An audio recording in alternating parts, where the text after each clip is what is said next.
예, 6월 18일 장 마감 시황 및 향후 대응 방안 시작하겠습니다.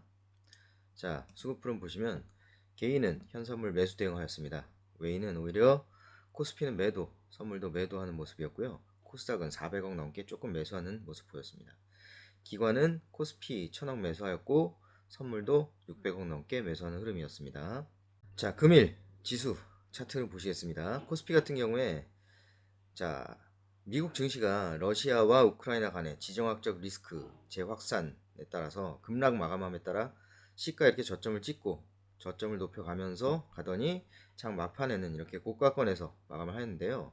파란색 실선 외인 수급 흐름을 보시면 장 막판으로 갈수록 이렇게 매도폭을 줄여나가는 모습 보실 수 있습니다. 초록색 실선인 기관 같은 경우에도 장 막판으로 갈수록 이렇게 점점 좋아지는 수급흐름 보실 수 있었고요. 코스닥 보시겠습니다. 코스닥 같은 경우에도 시가 저가를 찍고 장 막판으로 갈수록 이렇게 낙폭을 만회하고 상승폭을 확대해 나가는 모습 보실 수 있겠습니다. 파란색 실선 차트인 외인 수급 차트와 비슷하게 움직이죠. 우리나라 증시는 이처럼 외인 수급 흐름이 굉장히 중요한 모습을 보실 수 있습니다. 자, 그래서 결국 코스피는 강보합 정도 마감을 하였고요. 0.02% 상승. 코스닥 같은 경우에 0.86% 비교적 큰 폭의 상승 마감을 하였습니다. 자, 미국 선물 좀 보실게요. 시간 외로 나스닥 선물이 0.7% 굉장히 큰 폭의 상승세라고 할 수 있습니다. 금일 수급 관심주 보시겠습니다. HMM이 또 잡혔는데요. 6% 넘게 급등을 하는 흐름이었습니다. 기관, 외인 골고루 매수를 하여 주었고요. 자, 최근에 물류 대란이 나오고 있습니다. 물류가 물동량이 상승함에 따라서 HMM이라든지 아니면 태웅로직스 이런 종목들도 굉장히 좋은 흐름 보이고 있습니다. 관심 있게 지켜볼 필요가 있고요. 그 다음에 롯데케미칼 자 4.36% 상승이 나왔고요.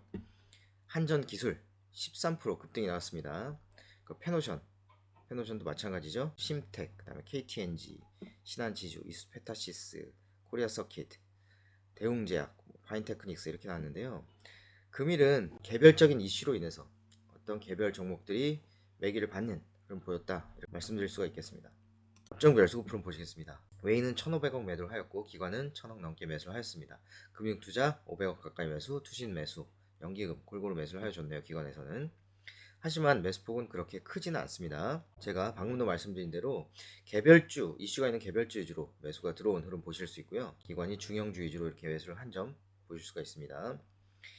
운수 창고에 매수가 들어왔고 화학, 그리고 제조업, 금융업 등등의 매수가 들어온 것을 확인하실 수 있습니다.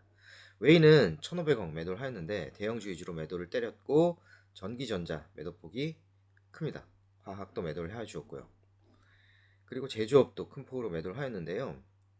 금일 금융업 한번 볼까요? 금융업 또 매수를 해주었네요. 금융업 위주로는 계속해서 외인 매수세가 들어오고 있다는 점 특징적입니다. 코스닥 같은 경우에 외인 매수하였고 기관은 300억 넘게 매도하였습니다. 금투와 연기금은 다만 매수를 해주었네요. 자, 기관 같은 경우에 펄었습니다. 외인 같은 경우에는 코스닥 IT 종합, IT 하드웨어 위주로 매수를 한 점 보실 수가 있겠습니다. 자, 전일미 증시가 우크라이나 내 정부군과 반군 간의 포격으로 러시아 우크라이나 긴장이 또 고조가 되면서 급락 마감하였는데요. 금일 국장이 나름 극복하는 모습을 보면서 이게 약간은 식상한 재료가 되어가나 싶은 생각도 들고요. 현재 미국 나스닥 선물도 시간외로 좋은 흐름 나오고 있습니다. 지정학적 리스크 관련 찌라시들이 몇 개 나오는데 일단 공식적인 소식에 좀 더 집중할 필요가 있겠습니다. 오늘 한 키움증권 리서치 센터장의 말처럼 러시아와 우크라이나 간의 리스크가 완화되는 모습이 구체적으로 나오면 증시가 큰 폭으로 회복할 가능성도 있다고 보는데요. 물론 그 외 긴축 우려 등 걱정거리들도 남아있긴 하지만요. 어쨌든 우크라이나 정부군과 반군 간의 포격으로 러시아와 우크라이나를 둘러싼 정쟁 우려가 커지면서 다시 투심 악화되나 싶었는데요. 어찌 보면 우크라이나 정부군과 친러시아 반군은 우크라이나 동부 돈바스에서 포격을 주고받은 후 상대 측이 선제 공격에 나섰다고 공방을 펼치는 등 헷갈리는 모습도 보이기도 합니다. 러시아 주요 언론은 친러시아 반군을 인용해 우크라이나 정부군이 이날 새벽 우크라이나 동부 루간스크주에서 박격포와 수류탄 발사기, 기관총 등으로 4차례에 걸쳐 공격을 가했다고 보도했는데요. 우크라이나 정부군은 포격에 대해서 전면 부인했고 오히려 공격을 당한 것은 우크라이나 정부군이라고 밝혔습니다.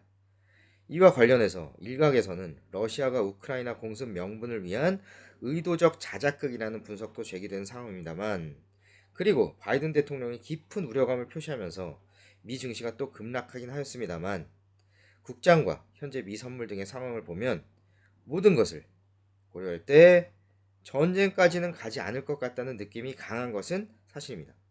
또한 이런 증시를 짓누르는 악재가 만약에 사라진다면 증시 상승이 불보듯 뻔하기 때문에 선취매 형태의 매수세로 인해 금일 국장도 미 증시에 비해 나름 버티는 모습이 나와준 부분입니다. 어쨌든 미국 정부는 러시아의 우크라이나 침공 가능성을 높게 보고 있는데, 러시아는 이를 부인하는 구도가 지속되는 모양새입니다. 우크라이나도 러시아의 회담을 제안한 상황인 만큼 국제적으로도 외교적인 해법을 모색하고 있다는 점 등 실제 무력 전쟁 가능성은 높지 않다고 판단됩니다. 증시 대응 전략으로는 우크라이나 사태 관련 소식에 따라 장중 출렁임을 이용해 급하게 대응하면서 뇌동매매하기보다는 대중과 반대로 매매하는 것도 하나의 전략이 될 것 같습니다. 즉, 일부 비중은 저점 매수, 고점 매도 같은 전략을 병행해야 하는 시기입니다. 자, 주말 푹 쉬시고 다음 주에 뵙겠습니다. 이상 노수영의 고급진 마감시장 전략 마치겠습니다. 감사합니다.